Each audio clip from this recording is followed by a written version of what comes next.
নমস্কার। প্রতিদিনের বাক্যতে আপনাদের সবাইকে প্রভু যীশু খ্রিস্টের নামে শুভেচ্ছা ও শুভকামনা। আসুন আজকে প্রভু নিজ বাক্যের দ্বারা আমাদের সাথে কি বলছেন সেটা শুনি। পাঠ করছি 2 করন্থীয় তার 2 অধ্যায়ের 14 পদ থেকে। আর ধন্য ঈশ্বর,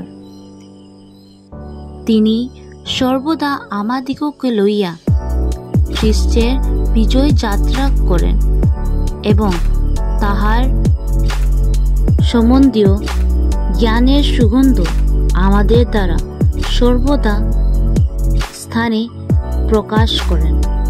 প্রভু নিজ বাক্যের দ্বারা আমাদের সকলকে আশীর্বাদ যুক্ত করুন, আমেন। প্রিয়জন, আজকে এই বাক্যের দ্বারা প্রভু আমাদেরকে মনে করিয়ে দিচ্ছেন একটি অনেক এবং বিশেষ কথা, যে তিনি আমাদেরকে উনার বিজয় যাত্রাতে নিয়ে যান। আর একবার দুবার নয়, কিন্তু সকলবার। আজকে যদি আপনি নিজের জীবনে ভাবছেন যে আমি কি করছি, আমার দ্বারা কি হবে, আমি কি প্রভুর স্তুতি করতে পারি, আমি কি প্রভুর নাম লোকেদের কাছে নিয়ে যেতে পারি, তো প্রভু আজকে আপনাকে আর আমাকে বলছেন তিনি উনার যে জ্ঞানের সুগন্ধ আছে সেটা উনি সবার কাছে পৌঁছান আপনার আর আমার দ্বারা।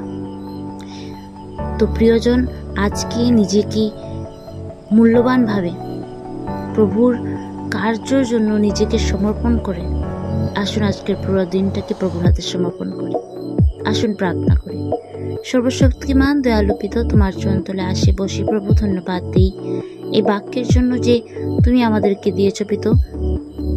পিতু আমাদেরকে আজকের দিনে তোমার কার্যের জন্য ইউজ করো প্রভু, তোমার কার্যের জন্য আমাদের যেন আমরা উপস্থিত থাকতে পারি, তা আমাদেরকে সাহায্য করো।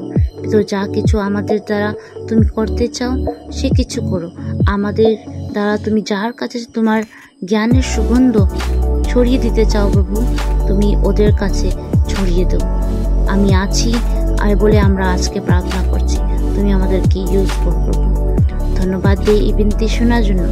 আজকের পুরো দিনের কার্যকে তোমার হাতে সমর্পণ করে এই ক্ষুদ্র বিনতিকে প্রভু খ্রিস্ট তোমার নামে চাই, আমেন। আপনাদের সবার দিন শুভ হোক। নমস্কার।